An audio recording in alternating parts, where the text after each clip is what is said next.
Vicky from Pear Tree Paper Crafts. Today I've got another layout process video for you. This one is for a challenge on Inspired by Memories, and I think I entered it in a couple of others as well. And I'm scrapping a picture of my husband and I about 7 years ago at the Notre Dame in Paris. Obviously it doesn't look like that anymore, which is incredibly sad, but I thought it would be nice to scrap this photograph. And the colours I wanted to use for this one, partly because of what was happening for the challenge and partly because I like the colours, fit perfectly. So there's obviously the blue in the sky there, and then I also wanted to use purple. So what I've done is I've gessoed a piece of mixed media paper, slightly thicker paper. I'm now using some modelling paste and that stencil that you can see there to put some lines on. I love this stencil. It's just a bit big and a bit unwieldy to kind of move around the page. You kind of have to hold it up out of the way, and it can be a bit difficult, but the effect from those lines I really like. So I put a couple there, which is where the photographs are going to go. And then a couple at the sides as well. You don't need a lot of it. It's quite a wet paste, so it spreads very easily. I then do a few of those dotty ones as well. They look a little bit strangely placed right now, but once everything gets on top of them, they won't be. Just while I'm doing this, I will mention there is a linked video with this one that shows how I coloured in the stamped images that are going to go onto this process video as well, and that's separate because it takes quite a while, so I did that as a separate video. What I'm doing right now is I'm adding some watercolour in purple to the layout. I'm spritzing it with water and then adding splatters and adding extra bits of colour, and I've just chosen that one purple colour because it matches with that little flower that you can see just to the left of my sheet of paper. So I keep kind of going back and adding more bits. It's dry now. I'm now using my little die cutting machine, it's just off to the left there, with some Tim Holtz distress textured die cuts. They just fit in my little Revolution machine. And I just cut off the edge there because I want it to look kind of rough and ready. And then I'm going to put one at the top, and then I decided to do another one as well to do under the bottom. So I do the top left corner and then do the bottom right hand corner as well of those. So I'm just doing exactly the same thing again, and I'm getting rid of the excess paper, so you can just see that kind of lacy effect from the paper that makes the photograph look really delicate. I then take the photograph and add some more layers behind it. So the first layer I'm going to do is, this is actually tissue paper, so I'm going to do a layer of that. I decided to tear it in the end because cutting it just looked a little bit too neat.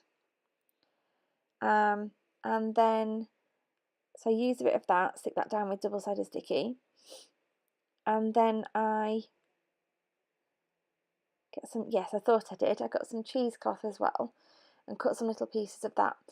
With the cheesecloth, it's best if you use smaller pieces, I find, but you have to kind of pull it apart a little bit and kind of make it distressed looking so that it doesn't look, if you want it looking neat, but I prefer it looking sort of a little bit wobbly, sticking out more in certain areas than others. So again, just some double-sided sticky on the back of there. And then I'm going to, I do have a look through the papers that I've got in purple, and none of the purples are the same as the purples that I've used to either colour the flowers in or to do that watercolouring. So I decided not to use any of the papers and just stick with that white. Happy with how that looks. I do find this frame in my scrap, so I just cut it in half, and I was going to position it because I didn't want it to stick out quite as far as it would have done if I'd have left it whole. I'm just going to cut it in half, and then I'm going to pop some adhesive foam on the back of the photograph just to pop it off. Plenty of double-sided sticky tape on there because the layout itself is now a little bit wobbly from the mixed media and the gesso and the watercolours and everything, just to make sure that sticks down. So I found some extra little bits and pieces. I used my corner rounder on that little bit of purple there just to kind of make a makeshift index tab down that side. And I have this tag as well, which I'm just going to cut down and tuck in. Oh, I think I took the tab out and then put the tab back in, and I just wanted to add some string, I think it's twine actually, to the end of that tag, which I'm going to use to help embellish the page a little bit more later. What I'm doing now is I'm just placing the flowers that I've cut in. So this is a Vicki Boutin stamp.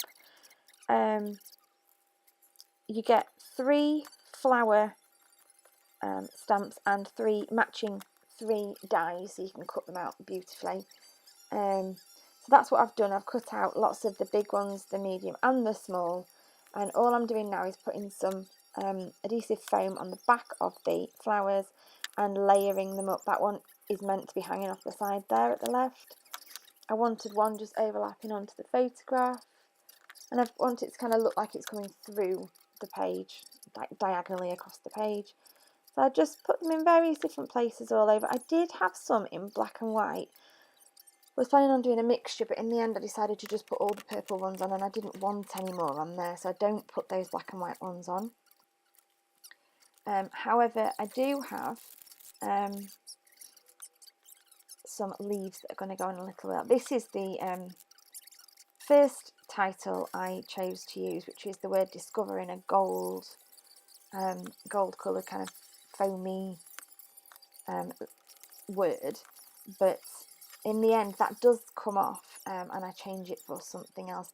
I'm just adding in right now lots of the leaves that are from the same Vicki Boutin stamp set, just tucking them in behind the flowers, cutting a few of them down.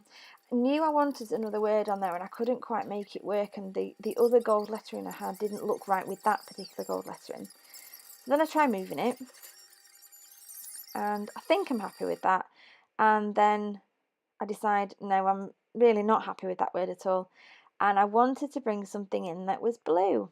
So I decided to use, that was the stamp set you just saw there, I decided to use that Sunny Days perspective from Bramble Fox that I got in this month's Fox box.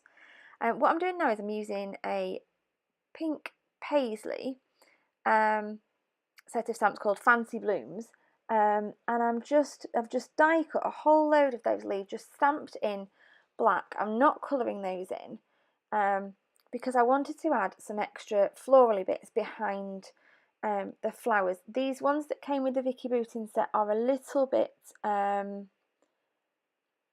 big. They're not very delicate, and I wanted some more delicate kind of florals and things in there. So I decided and as I'm adding those in, they kind of soften the whole thing, and I like those a lot. So I end up using quite a few of those.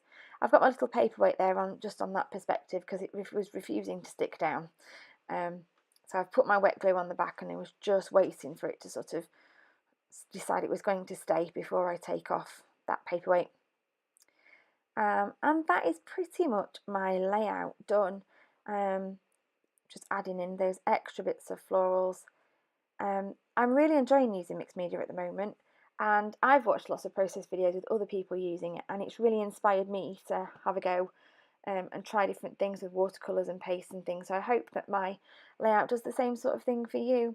The last thing I'm going to do now is just add a little bit of journaling, because we were in Paris and it was my 30th birthday, so I just wanted to jot down the dates. Thank you for watching, happy scrapping, and have a lovely crafty day. Bye!